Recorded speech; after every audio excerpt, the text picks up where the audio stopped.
Bonjour à tous, ravi de vous retrouver pour ce Morning Écoute du mercredi 14 octobre 2020. La photo du jour, c'est celle d'Emmanuel Macron. Le président français s'adressera aux Français à la télévision à 20h ce soir sur TF1 et France 2 pour donner de nouvelles mesures restrictives face à la propagation plus significative donc du Covid-19 dans l'Hexagone, notamment des mesures de couvre-feu donc au niveau local pourraient être annoncées.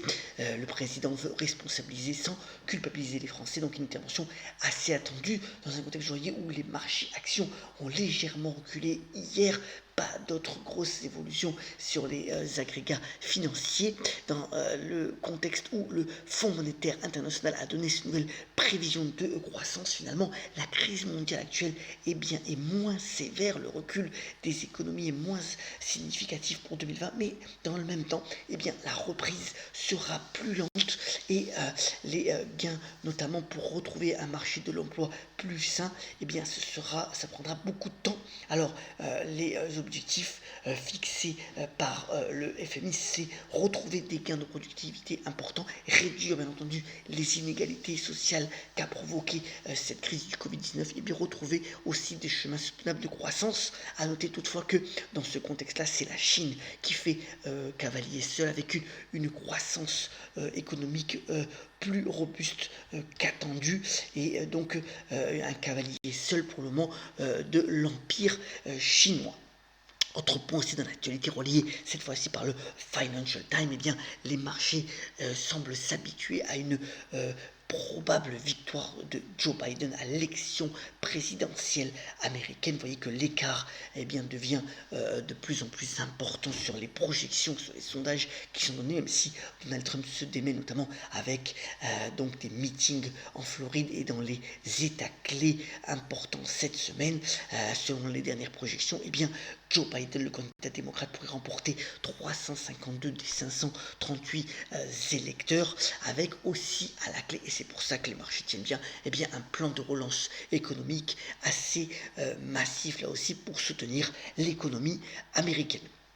Un point donné par les Échos sur le portefeuille boursier de l'État français. Alors vous voyez que celui-ci qui a quand même une couleur énergétique assez importante, notamment avec des participations dans EDF et dans Engie Gaz de France, celui-ci a quand même beaucoup baissé, il est au plus bas depuis 10 ans.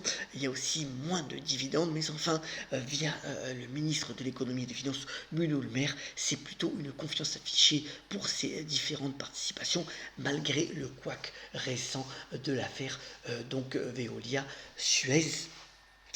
Mais enfin voilà, vous voyez que c'est quand même pas mal baissé, mais moins de aussi de dividendes, mais ça reste intéressant à regarder année après année ce portefeuille donc boursier de l'État. Revenons à l'actualité d'entreprise, bien entendu, hier, le point clé c'était la présentation donc du nouvel iPhone 12 par Apple. Alors c'est un téléphone bien entendu compatible 5G, ça faisait longtemps qu'on attendait cela de la part de la marque à la pomme, plus performant, plus rapide, avec aussi un prix moins cher, puisqu'il y aura certes une version mini à 699 dollars, équivalent euros bien entendu aussi, une version pro qui approche elle les 1000 euros et la version normale aux alentours de 800 euros.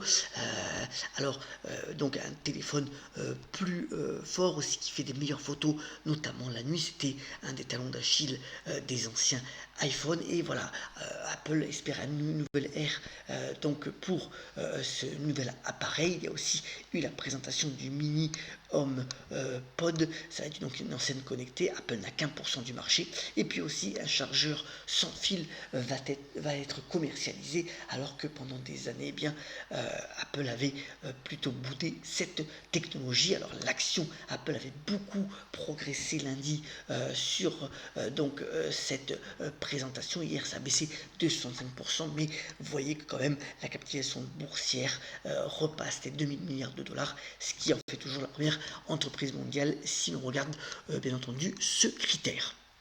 Retour en France avec deux annonces. D'abord, eh bien, la succession est programmée pour le géant des cosmétiques français, alias L'Oréal, puisque Nicolas Hieronymus, donc 57 ans, va succéder à Jean-Paul Agon, donc en avril prochain, et que le géant des cosmétiques a connu un parcours boursier assez incroyable, y compris pendant cette crise du Covid-19, son pari notamment sur les pays émergents et la Chine.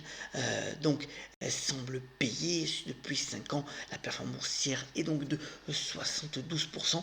Et voilà, c'est toujours bien, assez le calme dans le management de L'Oréal, puisque en 113 ans d'existence, il n'y a eu que finalement 6 patrons, donc avec le nouveau successeur, à qui on souhaite bien entendu bonne chance et du succès comme l'a pu avoir Jean-Paul Agon au cours des dernières années.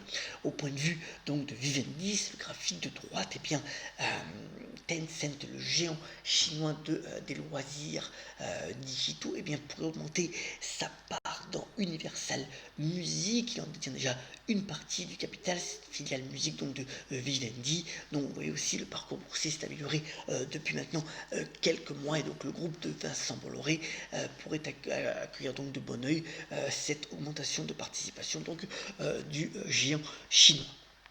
Alors, aux États-Unis, d'ailleurs, on a eu deux présentations assez intéressantes au point de vue du service financier. D'abord, BlackRock, le gérant d'actifs, a augmenté ses encours. Il en gère maintenant 7 800 milliards de dollars. Alors, aussi, c'est assez considérable. Il a profité du bel été boursier pour augmenter ses encours. Et puis, il se trouve assez optimiste pour les mois à venir.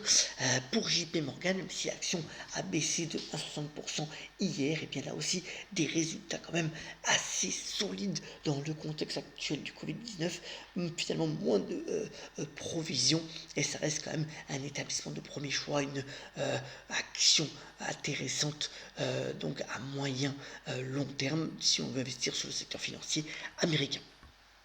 Autre point aussi assez intéressant dans la presse financière, d'abord, c'est Saint-Gobain qui prépare la suite pour tout ce qui est rénovation énergétique, notamment avec cette filiale Candu qui est quand même assez intéressante. C'est une start-up interne à Saint-Gobain qui établit en fait des diagnostics à l'intérieur d'un lieu, tant au niveau de la qualité de l'air, de l'acoustique, du thermique. Tout y passe, les données sont collectées pendant 2 semaines, analysées. Alors, Candu a déjà analysé 300 espaces de bureaux pour ensuite émettre un certain nombre de recommandations par rapport à des travaux de rénovation qui devaient être faits pour cette transition énergétique. Et puis, meilleurtaux.com,